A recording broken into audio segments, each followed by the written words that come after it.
Oui, Seigneur, on se plonge maintenant dans l'étude. Comme j'ai dit tantôt, c'est un peu plus technique, mais je te fais confiance. Je te fais confiance, je suis persuadé que c'est important. Qu'on soit au courant et qu'on sache comment, Seigneur, c'est pas une source de...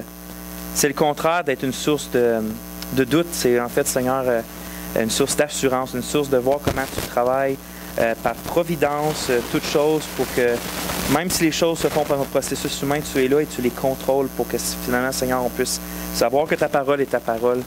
Et je te prie que ce soir, puis dans les prochains temps, de cette étude-là particulière, de ce point-là de notre étude, que ce soit un temps bénissant pour ton Église, puis pour ta gloire. Amen. Donc, juste avant d'aller voir dans le point d'aujourd'hui, qui est à la page 57, est-ce qu'il y a quelqu'un qui se souvient du dernier point qu'on avait vu? Je vous rappelle on commençait à regarder les objections qu'on pouvait entendre sur le fait, sur la doctrine que la Bible est sans erreur. On en avait vu une jusqu'à maintenant, une objection. Est-ce qu'il y a quelqu'un qui s'en souvient?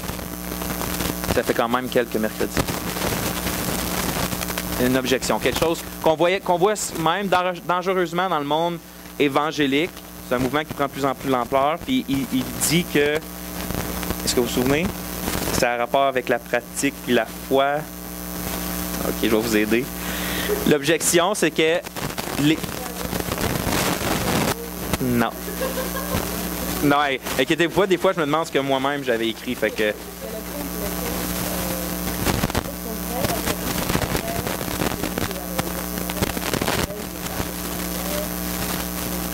Proche. C'est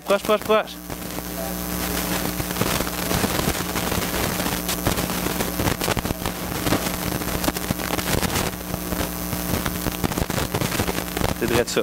On avait vu que, dans le fond, que la Bible, elle peut être sans erreur dans ce qui est le côté de la foi puis de la pratique, donc tout ce qu'on doit croire puis comment on doit pratiquer la religion. Mais par rapport à tout ce qui est historique, scientifique puis ces choses-là, ben la Bible n'est pas nécessairement vraie là-dessus. Fait qu'on ça, c'était une objection qui disait, mais non, la Bible, bon, OK, elle est peut-être vraie sur le côté foi pratique, mais oublie le côté historique, c'est pas important. Mais on avait vu que selon la Bible elle-même, elle rejette ça. La Bible elle-même, partout au travers, a dit qu'au complet, autant les faits historiques que scientifiques comme la création du monde, sont vrais, puis que même, on avait fini en disant que dans Hébreu, on voit même que la foi envers Dieu, c'est de croire que crée le monde à partir de sa parole.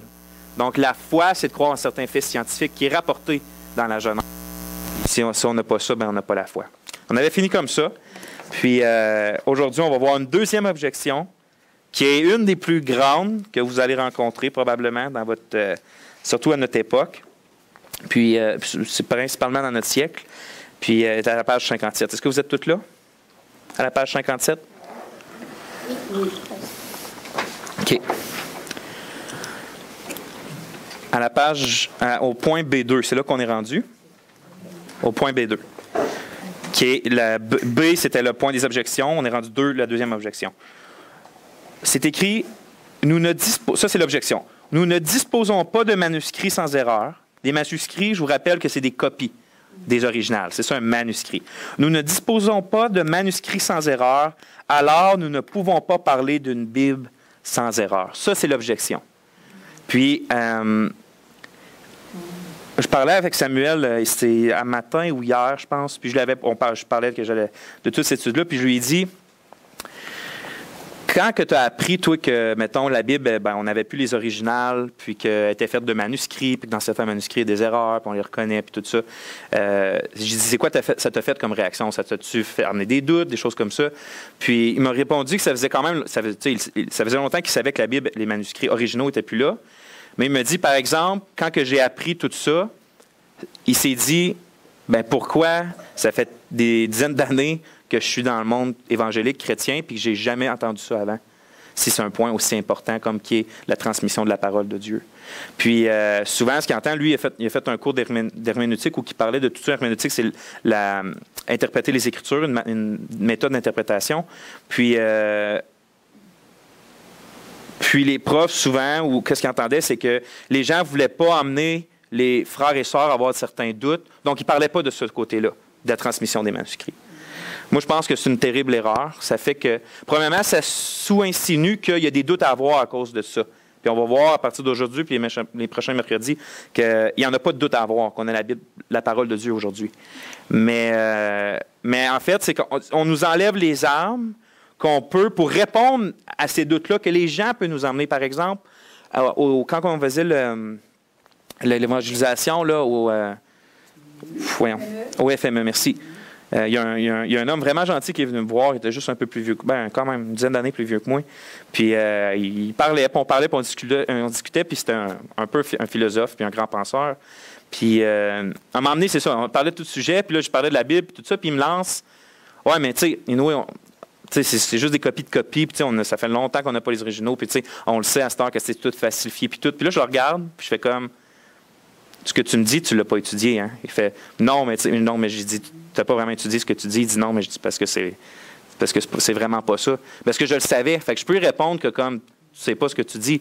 Mais l'inverse peut se passer aussi. Quelqu'un peut nous arriver et nous dire tu sais que tes manuscrits, là, ils ont plein d'erreurs dedans. Puis nous autres, on fait comme on le sait pas. T'sais. Fait que ça nous empêche même de répondre, ce qui peut nous emmener même nous à douter. Parce qu'eux. Quand il me parlait, il avait l'air quelqu'un qui savait ses affaires, mais je savais qu'il ne savait pas ses affaires parce qu'il disait des faussetés. Mais quand j'ai dit, tu ne sais pas tes affaires, je dis, OK, parce que moi, j'ai étudié ça, puis c'est pas ça pantoute. Fait que là, c'est eux autres qui sont déstabilisés. Mais principalement, ce n'est pas pour évangéliser, c'est surtout pour notre foi, de savoir que la parole de Dieu est là pour... on a la bonne parole de Dieu qui a été écrite dans ces siècles-là. Mais avant, on va commencer par voir l'objection. Qu'est-ce qu'on entend, qu'est-ce qu'on nous dit sur ce sujet-là, que les manuscrits ont des erreurs dedans, puis qu'on n'a pas les originaux. Fait que, on va lire ensemble. Ceux qui émettent cette objection soulignent le fait que l'inhérence, qui n'oublie pas, c'est qui est sans erreur, que l'inhérence a toujours été revendiquée pour les autographes. Auto comme une auto, tout un mot. Autographe. Autographe.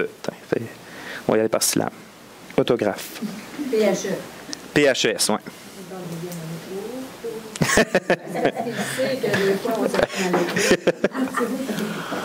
Moi, sûrement que j'aurais écrit OTO. Non.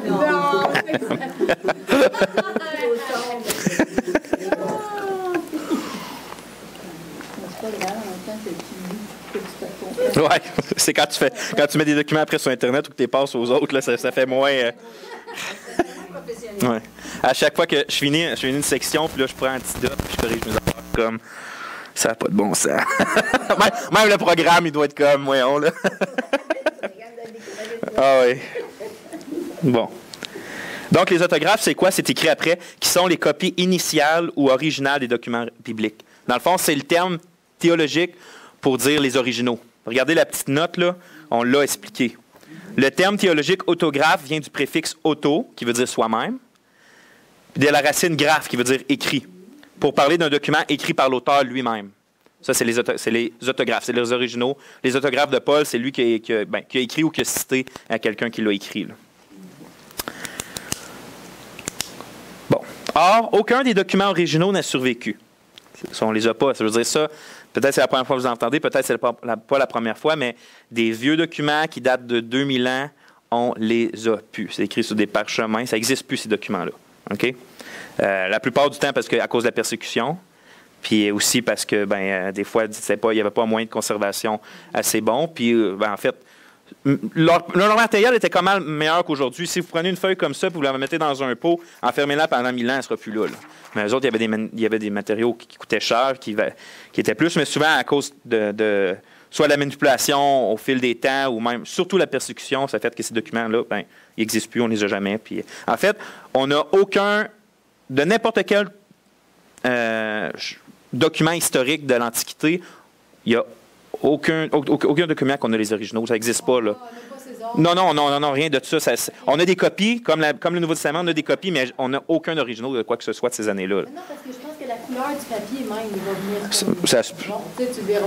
Ouais, ça se peut. On a des bouts qui sont quand même vraiment vieux, on va le voir tantôt. Là. Même le Nouveau Testament, c'est les copies qu'on a les plus proches des originales. Mais... Comme on disait la semaine passée, parce que moi je t'ai dit, ils ont trouvé le livre d'Ésaïe. Mais le livre, ils ont trouvé le livre d'Ésaïe, mais c'était un manuscrit encore. Oui, c'est ça, c'est un manuscrit. Ouais, les originaux, peu importe quel document, ils existent juste pas. Là. Or, aucun des documents originaux n'a survécu. Au cœur de cette objection se trouve donc le fait que nous n'avons que des copies de ces livres que nous chérissons, qui est la Bible.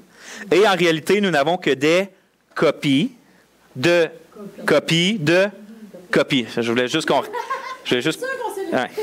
Je voulais que ça rentre, que c'est des copies de copies. Ça va-tu, Linda? Je t'ai vu froisser. Nous n'avons que des copies De copies. Il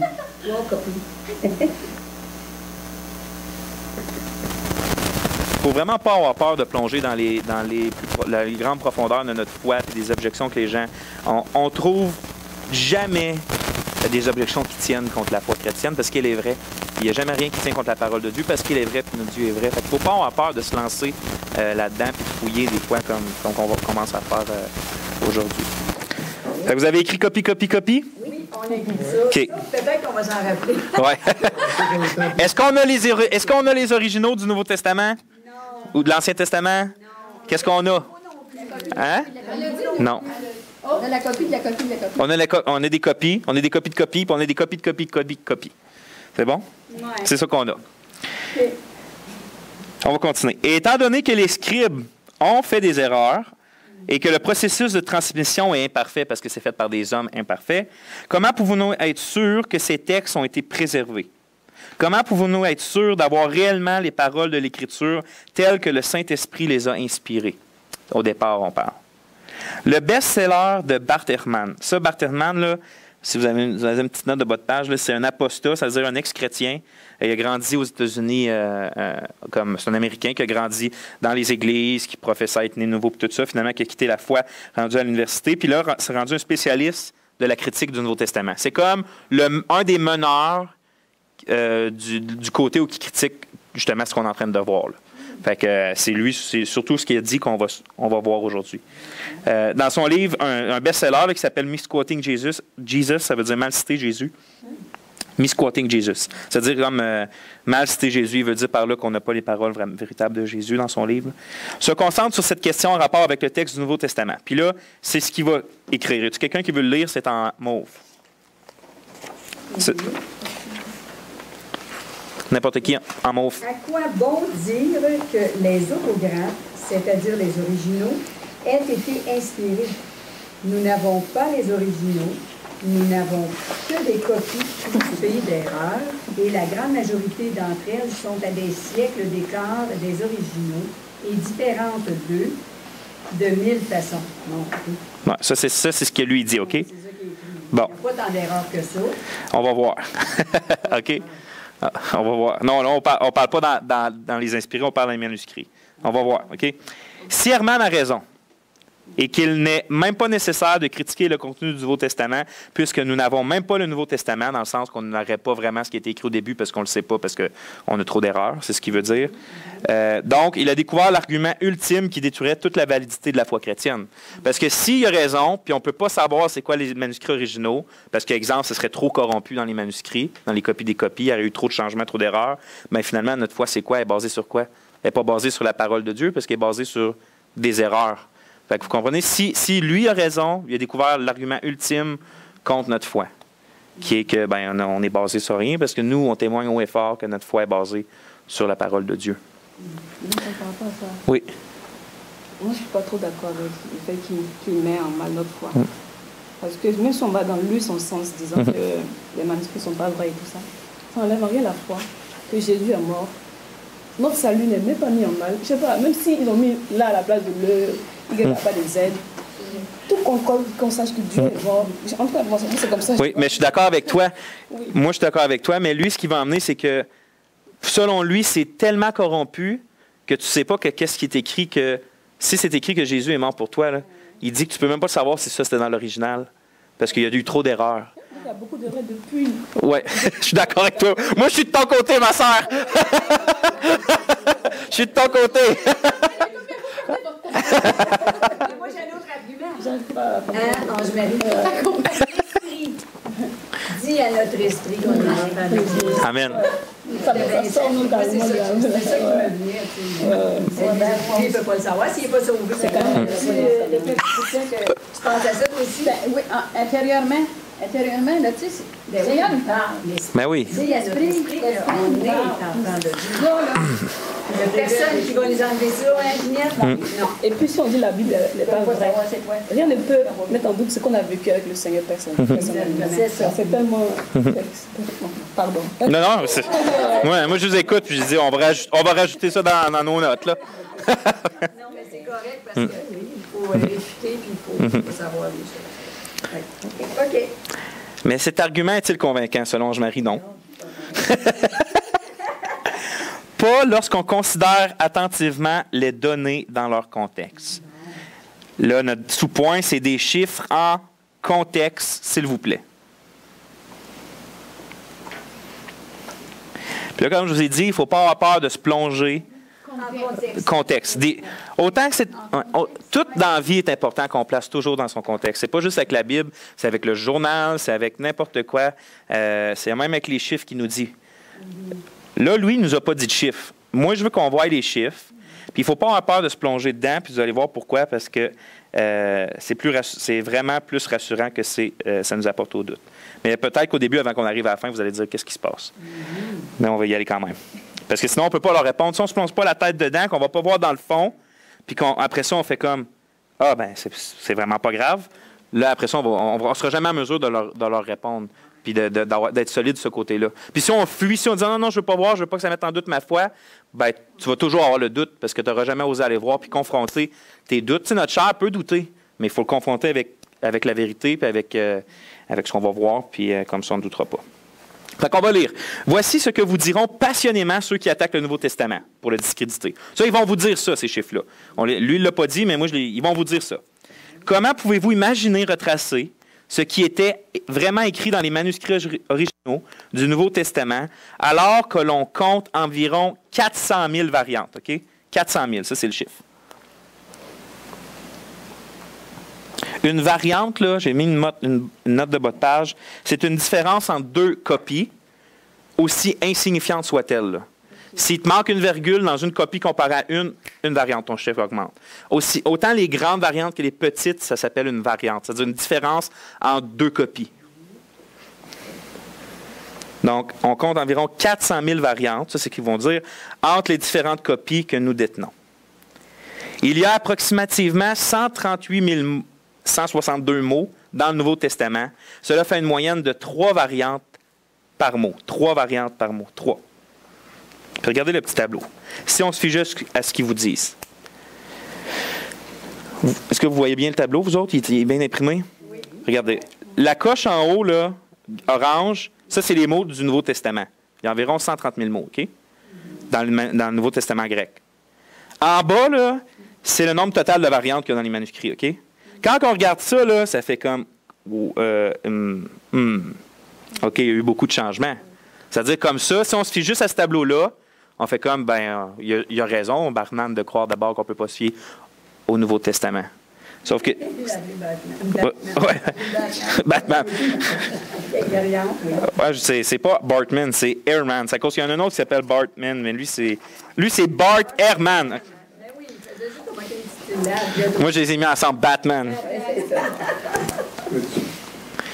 OK.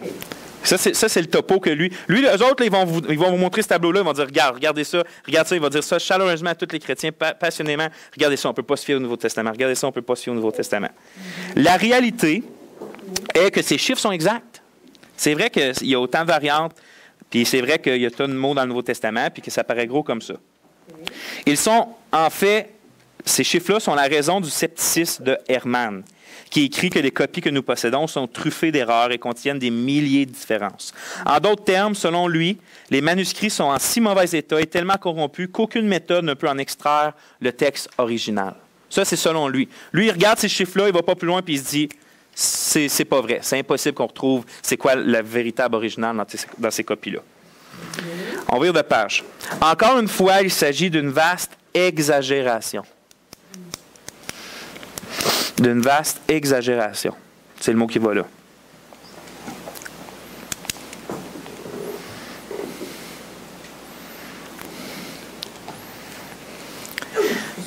C'est correct. Pêche-toi pas dans un mal, là. en fait.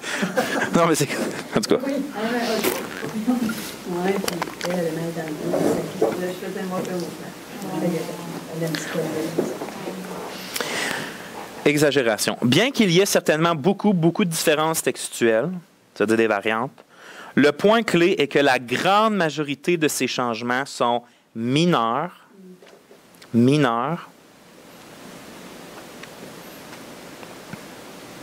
et insignifiants.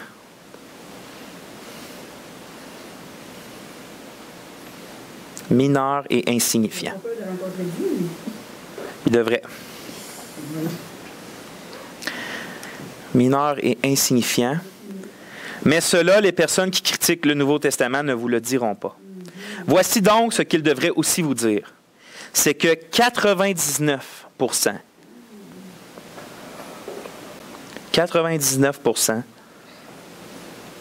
de toutes ces variantes textuelles ne sont que des erreurs d'épellation, de ponctuation, de l'ordre des mots dans une phrase, etc. Puis ça, en passant, l'ordre des mots dans le grec, là, ça a pas mal moins d'importance qu'en français. C'est la fin des mots, comment ils finissent, qui détermine quel sens qu'il y a ou sa place dans une phrase. Fait que c'est encore moins de signification qu'en français quand tu changes de mot, mais des fois, vous savez, quand on écrit, ou comme moi, quand je viens de dire Batman au lieu d'Herman, c'est des fois comme en force de copier, tu mets le avant le 1, puis ou le 1 avant le, puis tu continues, puis tu t'en... C'est ça. Ouais. Fait que retenez ça, 99% de tout ça, c'est juste des affaires qui ont une petite coche de traits là différent, un mot inversé là. Ouais, c'est ça. C'est ça. Et qui ne change donc en aucun cas le sens d'un texte. Cela nous laisse donc avec 1% des 400 000 variantes qui valent la peine d'être considérées. Donc, 4 000 variantes. Ça, c'est 1% de 400 000. Donc, 4 000 variantes. Mais en plus, seulement la moitié de ces 4 000 variantes-là sont significatives, puisqu'il est évident que l'autre moitié des variantes ne sont pas le texte original. Je vais vous expliquer ça là, avec ma petite note, OK, ici? J'ai essayé de vous l'expliquer. Là. C'est tout homemade, ça, fait que des fois, si c'est pas clair, vous me le dites. Tu sais, je ne me suis pas fié sur aucun... Anyway, si c'est homemade, vous me le dites, si c'est pas clair, je vais le changer. Ouais.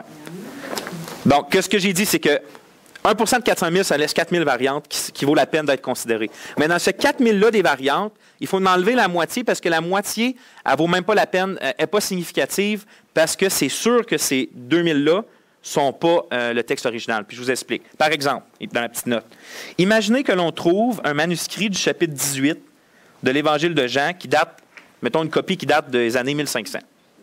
Et que ce qui est écrit dans ce chapitre 18 est complètement différent, mais vraiment différent, là, de tous les autres manuscrits plus anciens de plusieurs siècles. Quelle est la probabilité que ce manuscrit représente finalement l'original? Elle est nulle. Puis regardez mon dessin. Mettons, le plus vieux manuscrit qu'on a de l'Évangile de Jean, okay? C'est un bout de manuscrit là, déchiré, puis ça contient Jean 18, 31, 33, puis 37, 38. Okay? Il s'appelle P52. C'est un bout de manuscrit. C'est le plus vieux qu'on a. Il date de 125 après Jésus-Christ, qui est juste 25 années probablement après que Jean soit mort. En 300 après Jésus-Christ, on a le Codex Sinaiticus. Ça, c'est tout le Nouveau Testament complet en grec.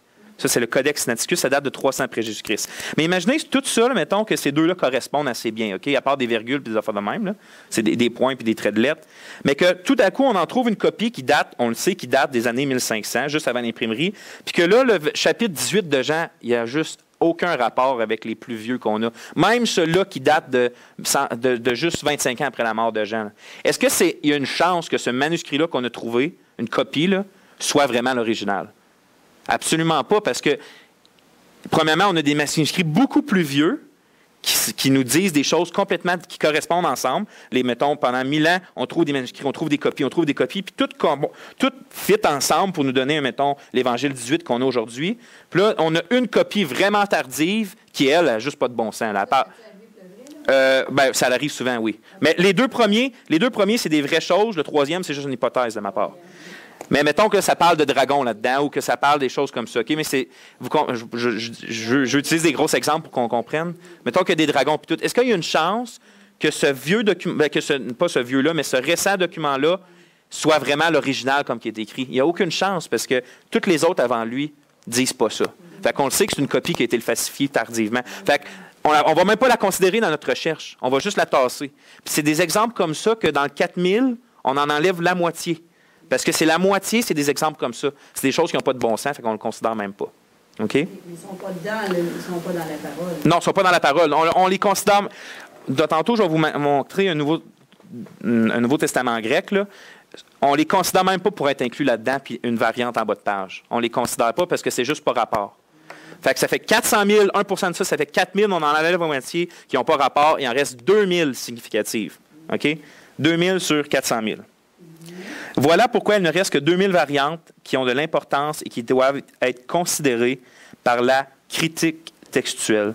Ça, c'est, si vous lisez entre parenthèses, la critique textuelle, c'est un terme pour dire c'est la science et l'art de reconstruire fidèlement les documents du Nouveau Testament à partir de copies. La job de quelqu'un de ceux-là qui disent, bon, c'est quoi le texte original? On appelle ça la critique textuelle. Donc, ça donne une image bien différente. Alors, regardez notre tableau, là. Puis là, vous les avez un à côté de l'autre, là. Regardez. Les mots en orange, c'est encore les mots du Nouveau Testament. Puis en bleu, là, oh, j'ai encore, ici, en bas, c'est écrit variante viable, mais c'est variante significative. Ça, là, c'est... Ouais, tu sais, dans votre tableau, c'est écrit en bleu en bas, variante viable, mais c'est significative que je voulais écrire, là. Mais vous voyez, là, le petit bleu, là, ça, c'est 2000 ici, là. C'est ça, les changements qu'on doit considérer par rapport aux tous les mots qu'on a dans le Nouveau Testament. C'est une image pas mal. Tu sais, eux autres, ils vont vous dire, ah, il y a 400 000 variantes. Ben ouais, mais... Ouais, le petit bleu en bas, là. Ouais. Viable, c'est variante significative. En haut, ici, là, c'est marqué en haut. Ouais, aux deux places, en fait. En haut, c'est deux places. Ah bon. Ouais, c'est désolé. Pas variante, mauvaise significative. Oui, puis en bas, à côté du petit bleu, tout petit, là. OK. OK, je comprends. Variante significative, le mot est en bas. Je comprends. Donc, regardez vos deux tableaux. Eux autres, ils vont vous dire le premier tableau, mais ils vous diront jamais le deuxième. Jamais, jamais qu'ils vont vous dire le deuxième. Fait que ces variantes-là sont là. On va en parler. On n'aura pas le temps aujourd'hui. On va en regarder des variantes dans le texte grec. On va voir c'est quoi. On va voir si ça change vraiment quelque chose de grave. On va tout voir ça. Mais pour l'instant, c'est bon de retenir qu'il y a juste 2000 variantes sur toute la gang qui vaut la peine de s'arrêter et de dire OK, est-ce que c'est le texte original ou ça ne l'est pas? Fait qu'on va continuer. En d'autres mots, on va le dire d'une autre façon, pour plus de 99%, c'est genre 99,9% des paroles de la Bible, nous savons avec certitude ce que disaient les manuscrits originaux. Pour plus de 99%, il n'y a aucun doute sur qu'est-ce que les apôtres ont écrit ou que Marc a écrit, puis des choses comme ça. Il n'y a aucun doute. C'est 99,9% de chance, de pourcentage. Comme j'ai écrit, nous parlerons bientôt de ces variantes que l'on doit considérer, mais il est crucial de d'abord saisir l'extraordinaire abondance de manuscrits que nous détenons du Nouveau Testament et en quoi cela est si important.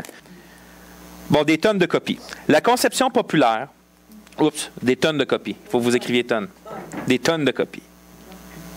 Parce qu'on va reparler de ces variantes-là. Je vais vous montrer des exemples. Là, ce n'était pas visuel, peut-être c'est plus difficile, mais je vais vous montrer des exemples la prochaine fois. Ça va être écrit dans vos notes. Mais avant d'aborder là, je voulais qu'on parle des tonnes de copies qu'on a. Ouais. J'ai la sonore ici. Le Christ là, mais c'est pas plus loin de Le Christ, c'est le Dieu de notre Dieu. Il s'est révélé. OK, c'est ça que j'avais de la misère. OK. Ouais. OK, ouais, je comprends.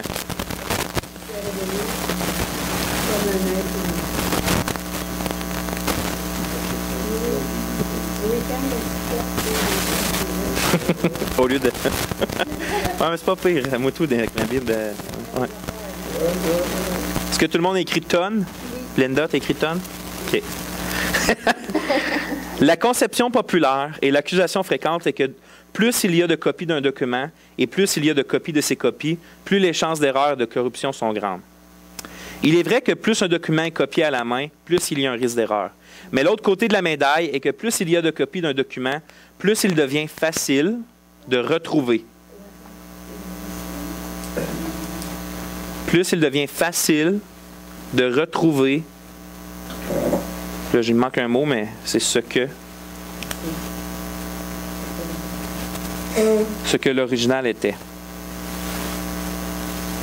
Ça encore, ils ne vous le diront pas. Ils vont dire, hey, il y a plein de copies, ça veut dire plein d'erreurs.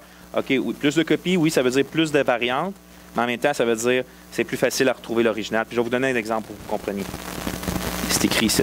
Imaginez que l'Épître aux Romains a seulement été copié une fois avant que l'original soit volé et détruit par un ennemi du christianisme, qui est pas probable. Comment savons-nous que nous avons exactement le même texte que l'original entre les mains? Imaginez, il y a juste une copie. Quand Romain copie, l'autre est détruit, puis tu as juste une copie de Romain. Il n'a jamais été fait d'autres copies, OK?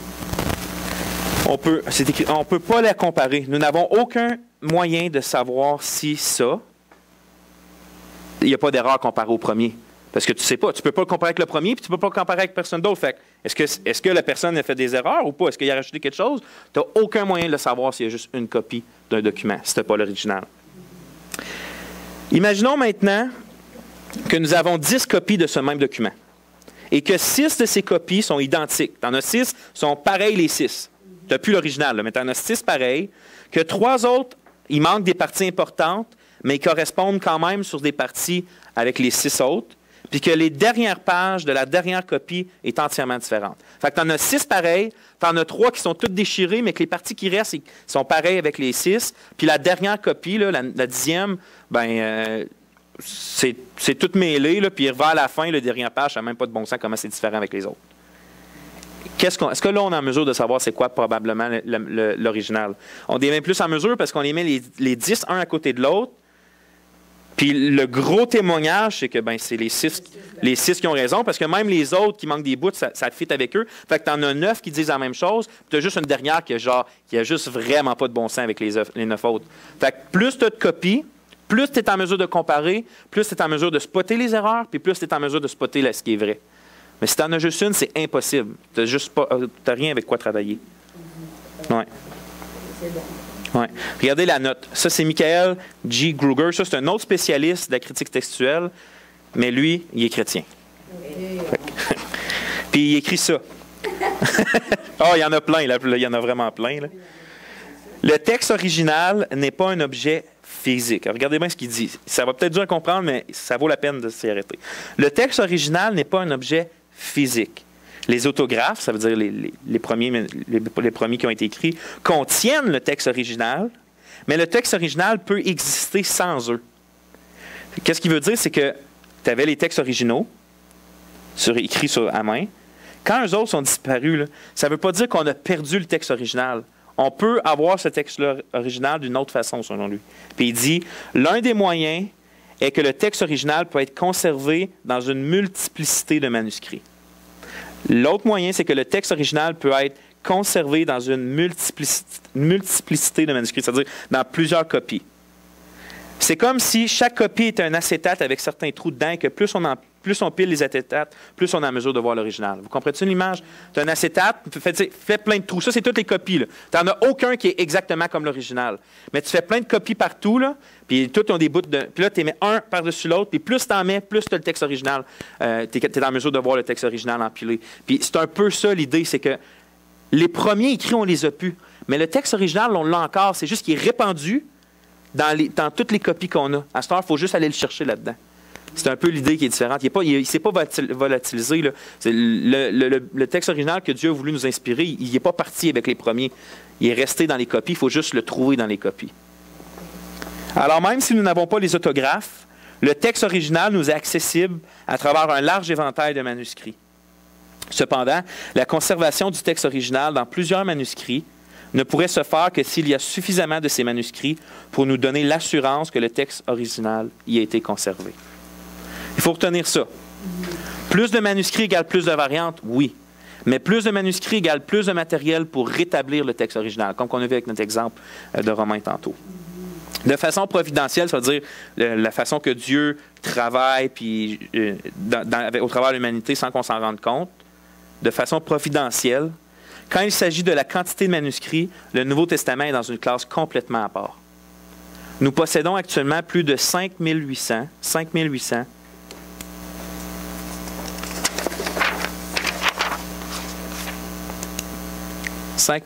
manuscrits du Nouveau Testament en grec seulement. Ça, c'est sans compter les traductions qu'il y a eu dans cette époque-là. Les gens prenaient le grec, ils le traduisaient en d'autres langues, puis ils partaient. C'est juste les manuscrits grecs, les copies grecques, on a 5800 et plus. Là. Puis il n'y a aucun autre document d'Antiquité qui s'en approche même. Je vous ai fait un petit tableau avec les documents de l'histoire qui se rapprochent de l'époque du Nouveau Testament. Des choses là, que personne ne va jamais contredire. Là. L'histoire de Gaule, l'histoire de Tacite, l'histoire romaine de Tite-Livre, c'est toutes des choses de l'histoire de Rome. Quand vous faites un cours, si vous allez faire un cours romain là, à l'université, ils vont se baser sur ces livres-là là, pour dire qu'est-ce qui s'est passé à Rome à cette époque-là, mettons. C'est ça, je vais vous les donner. C'est pour ça que je voulais vous les donner. Platon, dans tous les cours de philosophie, vous allez lire Platon. L'Évangile de Thomas, je vous l'ai mis là juste pour vous. C'est pas Platon? En français, c'est Platon? Ah. C'est à cause que des fois, j'étudie mes affaires en anglais, moi. Hein, fait. Platon. C'est Platon. Mais c'est Platon, mais Platon, c'est un grand philosophe. Ouais. Je ne sais pas en anglais, moi, je n'ai pas étudié en anglais. Grec, mais lui, il est avant Jésus-Christ. Là. Fait que Regarde, je vais vous donner les manuscrits qu'on a pour chaque. Puis là, je ne l'ai pas écrit, mais je l'ai ici. J'ai juste fait une copie de mon tableau. Là. Mais moi, sur le tableau ici, j'ai quand la date a été écrite et où la... Oh, j'aurais dû vous le mettre tant qu'à faire. La copie la plus ancienne qu'on a de cet événement-là est à quelle date? Donc, c'est quoi l'écart entre le quand qui a été écrit et la première copie qu'on a? Je vais vous les donner à Louis, là, mais là, on va écrire le manuscrit premièrement. Pour la guerre de Gaule, on a 10 manuscrits. On a 10. Pour l'histoire de Tacite, on a 2. Pour l'histoire romaine de Tite-Livre, je ne sais même pas si c'est le même, là, on a 20. Ça, c'est le gros hot. Là. Ça, quand on a 20, là, c'est vraiment hot. C'est pour ça qu'à l'université, quand tu vas étudier l'histoire de Rome, tu vas aller voir Tite-Livre parce qu'il y a 20 manuscrits. L'Évangile de Thomas, il y a 4 manuscrits. Platon, il y a 7 manuscrits. Puis le Nouveau Testament, il y a 5800 manuscrits seulement en grec. Regardez, puis en plus, pas juste ça. Mettons là, qu'on prend la guerre de Gaule, là, ça a été écrit, là, c'est supposé avoir été écrit environ 58 avant Jésus-Christ, OK? La première copie qu'on a de ça, là, la plus vieille qu'on a, là, elle date de 900 ans après Jésus-Christ. Il y a un écart de 950 ans entre l'écriture puis la première copie qu'on a. Entre les deux, là, on n'a rien, mais rien, pas en tout. Fait qu'on sait même... Il y a 950 ans entre la date qui a été écrite puis la première copie qu'on a du manuscrit, de l'original. Puis c'est la même chose avec l'histoire de Romaine Tite-Livre, c'est 350 ans. L'histoire de Tacite, c'est 700 ans. Puis c'est juste montrer que... Puis le Nouveau Testament, c'est 35 ans. Le plus vieux qu'on a comparé à quand il a été écrit, c'est 35 ans. Fait que c'est juste pour vous dire que 5800, là, il n'y a rien de comparable à ça. Mais on a... Eux autres, là, quand tu as 10 manuscrits, okay, tu as 10 manuscrits qui datent de 900 ans après l'Écriture. Puis là, tu regardes ça, là. As-tu vraiment une confidence que c'est vraiment ça qui a été écrit? Pendant 900 ans, tu ne sais même pas qu'est-ce qui s'est fait. Fait que peut-être ça a été changé de toutes les façons possibles. Peut-être. Mais le Nouveau Testament, tout de suite après les événements, on a des copies. On a des vieilles copies conservées très, des bouts de copies aussi. Puis on en a 5800. Fait qu'on peut toutes les comparer de toutes les époques. On voit, quand il y a une erreur, des fois on voit des copies. Ah, on voit un changement là. On sait exactement quelle année qu'il y a eu un changement, pourquoi il y a eu un changement. On voit l'erreur, on sait quel scribe a fait l'erreur, puis pourquoi il a fait l'erreur. Ouais. Mais on le voit. Mais souvent, c'est des erreurs vraiment pas intentionnelles. Là. Imagine, nous autres, on a nos ordi comme ça. Puis, on a des bonnes chaises. On a appris comment s'asseoir. Là, on tape. On a de l'éclairage, de l'électricité. On tape. Écrivez pendant 2-3 heures. Vous êtes genre, hey, vous allez dehors, puis tu vas partir, tes yeux vont être de même. Eux autres, ils étaient dans une pièce. C'était une chandelle, leur lumière. C'était de l'encre. Ils étaient comme ça. C'est une grosse toile. Ils étaient toujours comme ça, puis ils écrivaient comme ça avec de l'encre. Ouais, imaginez. Puis en plus, leur travail est exemplaire comparé à... comme moi et mon français, en tout cas. Il ne faudrait pas que je sois copiste parce que... Je vais vous montrer... Non. Je vais vous montrer ce que... ce qu'on vient de voir, les manuscrits, mais de façon imagée. Have you ever heard someone claim that the Bible's been through so many changes and so many revisions that we really can't know what the original message was? Let's use some coffee beans to illustrate a major problem with that argument. And what we're going to do is look at the manuscript evidence for some ancient writings compared to the manuscript evidence for the New Testament. That is, we're going to be looking at the handwritten copies made before the days of the printing press for each of these works. For example, for Tacitus, he wrote his famous work called the Annals around the year AD 100. And the earliest copy we have for that comes from about 750 years later. So there's a 750-year gap between when it was written and our earliest copy. And how many copies do we have? Just two. Ça, c'est l'histoire de Tacite, je vous ai dit. Là. In this cup to represent those manuscripts. 2 graines. For Plato's dialogues, there's a 1,200-year gap, and we have just 7 copies. 7 copies. Histories by Herodotus, there's a 1,300-year gap with just 9 copies. And we have 10 copies of Caesar's Gallic Wars after a 900-year gap. Now, very few people question whether we have the original message of these writings, yet they constantly attack the Bible on this point. And yet the manuscript evidence we have for these is so minimal, and the gap between when they were written and when their earliest copies come from is enormous. So what about the New Testament? Well, it was written in the 1st century AD, and the earliest manuscript evidence we have for it comes within 50 years of that time. Now, how many copies do we have? Well, there are nearly 6,000 Greek New Testament manuscripts, and they average about 450 pages each.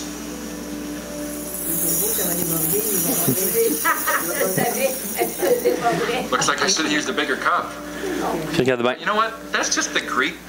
Comme là, il a dit ça, c'était juste les manuscrits grecs. Là, ce qu'il va rajouter, c'est toutes les traductions qu'on a, que ça a été les copies en latin, que ce soit tous les autres témoignages, parce que les experts, OK, il y a les manuscrits grecs, mais des fois, mettons, on trouve des vieilles copies de... C'était un plan de lecture du 3e siècle, mettons.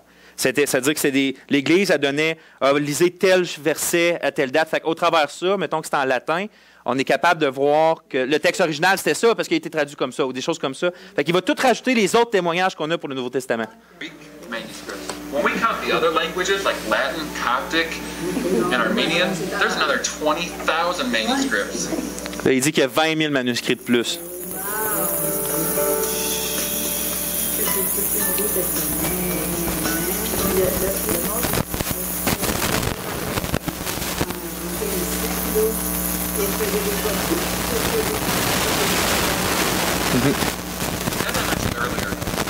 Fait que c'est ça. Tu sais, on va croire. Tu sais, il ne faut pas s'étonner. Dieu a tout le temps voulu agir. Tu sais, c'est Dieu qui a créé le monde. Hein? Puis il a toujours agi puis fait sa volonté au travers, la plupart du temps, 90% du temps, à part quand il fait des miracles, au travers des moyens naturels que lui a créés. Tu sais, Dieu a parlé au travers des hommes, les prophètes, qui étaient des prophètes qui n'étaient pas parfaits.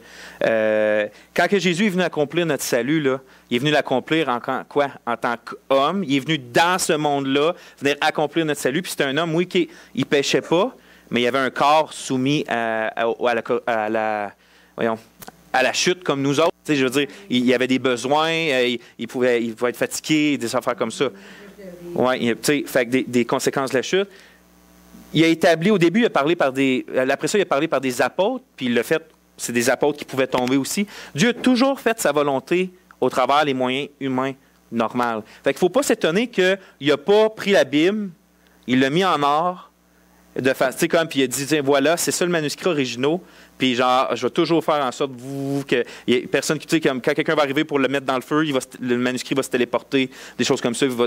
Il a décidé qu'on allait avoir l'original, pas de cette façon-là, mais au travers le moyen normal que les hommes copient des copies au fil des siècles. Mais en plus, il le fait d'une façon où que, quand on regarde ça, là, c'est sûr que la main de Dieu est là. On va continuer à lire, puis je vais finir avec la conclusion. Il dit, même si nous ne possédons pas les autographes, les spécialistes du texte ont reconnu que la multiplicité des manuscrits nous permet d'accéder au texte original. Eldon J. Epp note, le fait est que nous avons tellement de manuscrits du Nouveau Testament que la lecture originale est sûrement présente dans notre vaste réserve de matériel.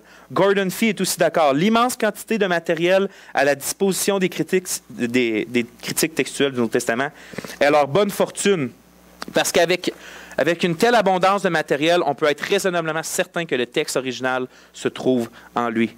Puis regardez mon dernier paragraphe. Pour seulement les manuscrits du grec du Nouveau Testament, il y a approximativement 1,3 million de pages d'écriture, OK? Ce qui fait en sorte que nous avons seulement 2000 variantes significatives sur plus de 1,3 million de pages de textes copiés à la main sur une période d'environ 1500 ans, qui est avant l'imprimante. C'est un époustouflant petit pourcentage d'erreurs ou de changements qui nous démontre que l'histoire de la transmission du Nouveau Testament est exemplairement précise. Ou comme quelqu'un l'a déjà dit, c'est même un vrai miracle. Il y a infiniment moins de variantes dans le texte grec qu'il y en a entre nos différentes versions françaises. Si tu compares le texte grec, les différents manuscrits, il y a pas mal moins de différences là que si tu prends la Sommeur puis si tu prends le second. Que si tu prends Parole de vie ou si tu prends Darby. Puis c'est vraiment... On n'a pas le choix quand on regarde ça que Dieu a fait en sorte qu'on puisse avoir l'original aujourd'hui. Mais on va voir des exemples encore la semaine prochaine. Mais il faut être sûr que, comme on vient de voir, il n'y a rien qui est comparable avec le Nouveau Testament. On peut douter de tout le reste, mais on ne peut pas douter que ce qui a été écrit à la période des apôtres, on l'a entre les mains aujourd'hui. C'est clair. On va continuer là-dessus la semaine prochaine.